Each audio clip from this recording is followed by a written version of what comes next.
Hello, welcome to Pop Culture Clash. We're back. We got stuff to talk about.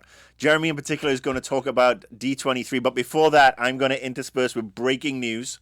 It's been announced this morning that Blake 7 is coming back.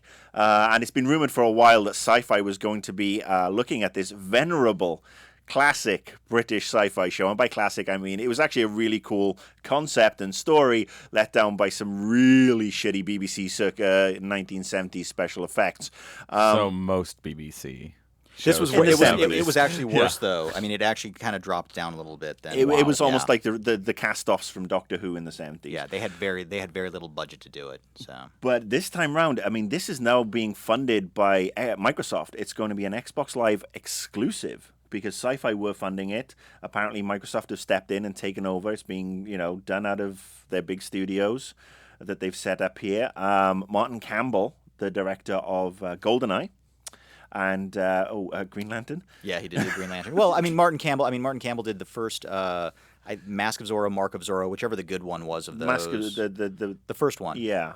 He actually did the second reboot. Also, Casino Royale was him as well, which was great. Yeah. So perhaps we can forgive him, Green Lantern. Yep. But no, I just want to get it out there that Blake and Avon and all the gang looking at against the Federation, they're coming back, and you'll only be able to see it on the Xbox in 2015 or wherever it is. And I think this is cool for obviously I think a lot of Brits my age who watched Blake 7 growing up. But I mean, John, you recently discovered, and I say recently in the last couple of years. Couple of years, yeah. I really enjoyed the show. It's the thing that you could kind of a modern version of it in a little bit of a way, I guess, would be Firefly. Yeah. I think there's that kind of, and there's a little bit of that same dynamic and stuff like that. There's much, it's a much bigger universe, and it has the ship is. I mean, well, the ship looked ridiculous because it's just a giant big empty room with a couple, chairs up on ledges and stuff like that. Lots of aluminum foil. But yeah, lots of aluminum foil. But the ship was, if I remember correctly, the ship is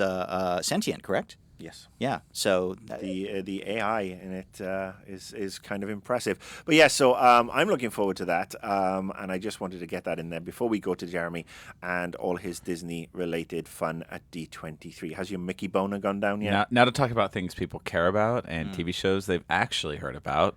Nobody's heard of Firefly. Yeah. Well, yeah. Obviously. That's why it went off the air. Yeah. Good point. Ouch. Ouch.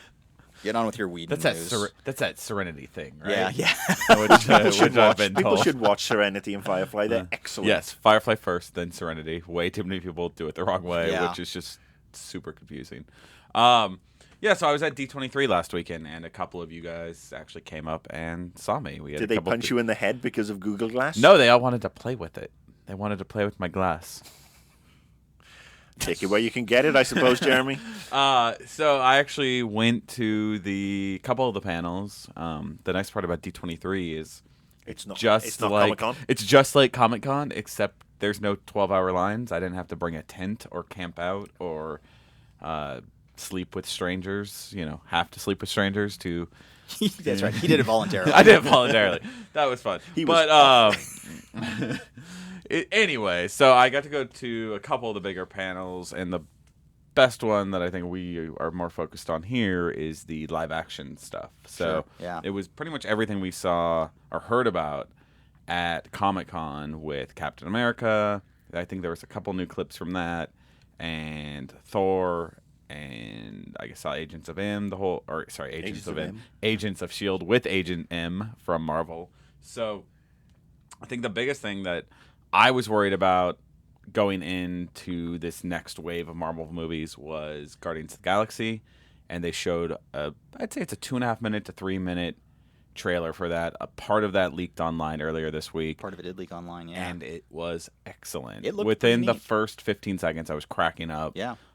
They obviously know that no one knows who these characters are, so the whole trailer is about John C. Reilly, who's a Nova officer, giving you a rundown on each of the characters, and they're all super goofy. And this is the James Gunn directed movie. Yeah, it's James Gunn, who did Slither, which I thought was really, awesome. And he also did Lollipop Chainsaw, the game. Yep. And Chris Pratt's in it, and he's hilarious. John C. Reilly's in it. So it's a great cast, really good tone, wacky, band of misfits that have to save the galaxy from a worse band of misfits. They didn't really get into what the plot is. It's really focused on the characters. I have a feeling they may guard the galaxy. Possibly. It's highly possible. But a big piece of casting information about that came out on Monday. Massive. Huge announcement. Vin Diesel may be the voice of Groot. Possibly. I mean, that's how massive it is. So it's weird, right? Because he put the photo of Groot as his Facebook profile picture. Right, and this is after weeks of him teasing through Twitter and Facebook that he had meetings with Marvel. But a couple weeks ago, he put the Vision as his profile picture. Oh, you're confusing me, Vin. Who's also rumored to be in the Avengers universe. So I don't understand. Is he Groot? Is he the Vision? He can't be both. Is he Luke Cage? Because that's another thing. Heroes for Hire. They said Luke Cage was coming. And do we get to see him? Would Diesel be a good Luke Cage? I prefer Vin Diesel's gravelly voice as a walking tree. He's wooden enough to play that character. Honestly, I don't know. I think Vin Diesel as Luke Cage circa 1970 would be awesome. Yeah, but they're not. Everything's going to pay off into the universe, so you're not going to get that ridiculous tone. If they weren't going to try to tie it into the Marvel universe and did an awesome 70s themed movie, I think that would work. I don't know about a current... I don't know how that would work. Possibly, but Vin's really good at crashing cars and making things explode. Well, you got to be good at something in life. I like him as Riddick. Yeah, Riddick looks actually really good. I'm a big fan of the Riddick movies. That's all I have to say about that. Mostly Pitch Black. I'm sorry. I will defend Chronicles of Riddick. I actually enjoy Chronicles of Riddick. It's a very different film, and it's not perfect in any way, shape, or form. But I don't think it deserved the blasting that it got. I actually enjoyed it too. It's one of those ones whenever it's on cable, I will watch it because I think it's got a good cast. I think again our favorite Carl Urban's in there. Yeah. The Necromongers are cool bad guys. I would love to see that explored more at some point. But anyway, we're getting away from the main thing. So first of all, I want to ask you about Thor. Right. Because it's been announced this week that they have been doing adding a lot of new scenes to Thor to add more Loki. Well, it reminded me of an E3 event where, you're at a Nintendo event and they announce a new Zelda and just people start bursting into tears. Soon as Loki appeared on screen and Tom Hiddleston came out, there was a girl about 4 seats down from me that burst into tears. Was Hiddleston there last week again? Yes. Because I know he was at Comic-Con. not in the outfit, okay, but in a very well-fitting suit, and the girl next to me just started sobbing. At least she didn't start masturbating. I'm going to go with sobbing. I hope it was sobbing noises we heard. So, I think, they're smart. They know that he's a popular character. I think he has a lot of charisma. He likes the character, right? It comes through that he's in love with that character. So I think it's to chew up scenery. Yeah. Right. Yeah. So it's perfect. It's an actor's dream where it's like, look at this. I'm just going over the top and being an absolute arsehole, and I'm getting paid a lot of money to do it, and people like it. There was, so I think them going back and filming more with him can't be a bad thing. I wonder if he's going to continue. They've said that he's not going to appear in some of the other movies. Maybe he will. Maybe it's something, they still need to film those teasers for post the credit sequences. Does he appear in Cap? Who knows? Right. But it's he's definitely a popular character. Well, they've just said he's not freaked out. I mean, there was more screams for him than I would say there were for Angelina Jolie when she came out for Maleficent, which is kind of shocking. I think actually this is going to sound bizarre. I think it's because Tom Hiddleston is approachable. I think he's not. Yeah. It's like unlike a Chris Hemsworth who he's stunning looking, muscle bound, strong jawed man. Tom Hiddleston looks like could possibly be the guy that's serving you coffee, and so there's something about him that's very appealing about that, especially with all that charm and charisma. It's like he also looks like the guy who would piss in your coffee. Possibly. I don't know. Really, did the Brits do that? Is that a thing? You piss us off, we'll do anything. Wow. So the other starting to regret helping you guys out in World War II now, but whatever. Oh, it's like for you to turn up eventually. Hey. Well, as soon as you had that whole air battle thing taken care of, we figured it was time to get in there. Yeah. We had big ships. It takes a while to get across the ocean. It takes a while. Come on, man. Okay. No, it's not a history podcast. No, sorry. But speaking of World War II, how about Captain America? Well, that's exactly why I did all that. Oh, right. Yeah. Anyways, so they showed a couple scenes from Captain. there was this great scene where there's a fight in an elevator. It's Captain America versus like 12 dudes in a really small elevator that just was funny, really well choreographed. The action was good. And then they showed another clip that was nowhere near finished. It was literally like temporary visual effects. They're running like through a ship that's not even there for parts of it. But Captain pretty much takes out the whole... Cap. Thank you. Captain Cap. Frank to his friend. No, that's not true. He takes out everyone on the ship, and then the rest of the team comes in. But it was just a very comic booky scene.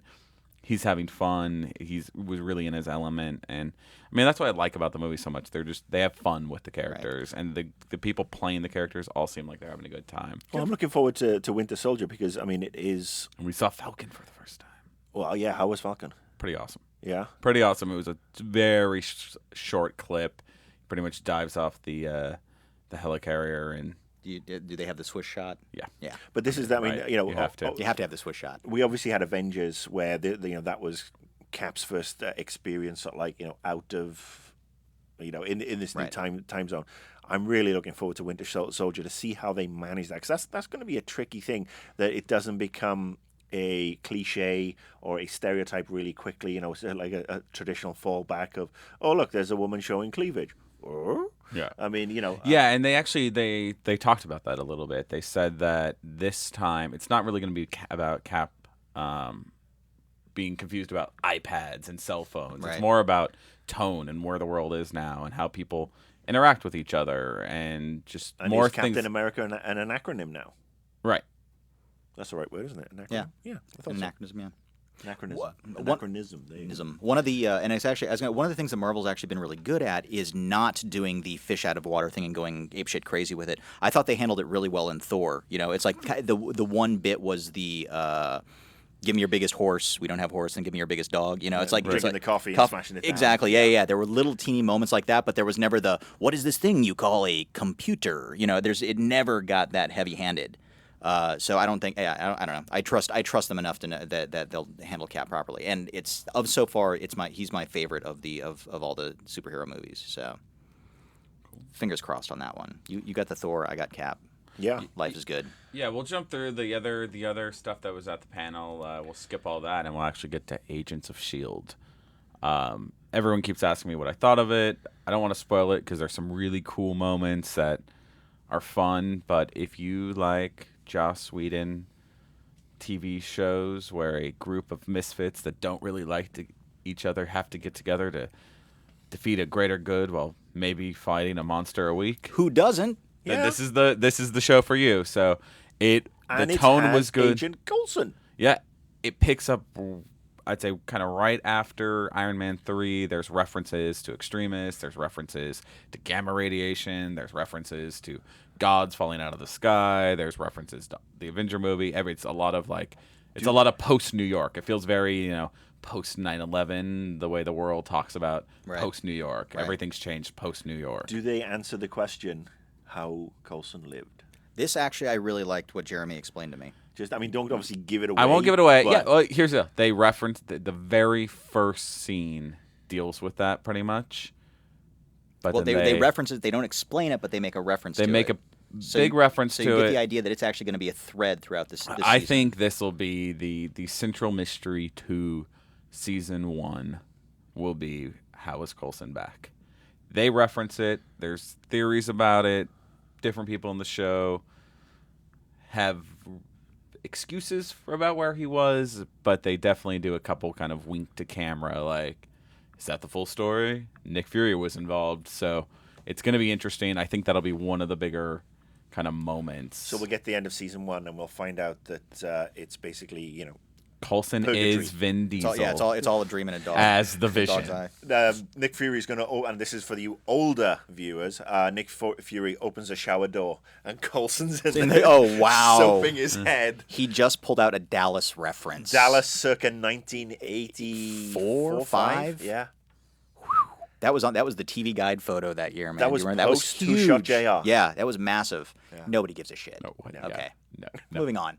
We got Other than that, I think the other big thing was Tomorrowland, and there was a lot of weirdness around Tomorrowland. What's in your box, Jeremy? They brought out a box labeled 1952, told this whole story about how they found it hidden away at the animation studios, which, you know, with all the madness and all the old artifacts that they have there, wouldn't be surprising. Lots of archives, yeah. Definitely, if anyone could pull I'm going to build a better tomorrow and create this world, it would have been Walt and the engineers. So they've kind of based it on, I think, some really real ideas, and then some of the stuff that they showed to support these ideas didn't feel real. They showed a cartoon that they had found on this crazy metal disc that was like a record player, and it was all scratched up, and then they showed the cartoon, and it just didn't look like animation from back then. It looked a little too modern. It looked like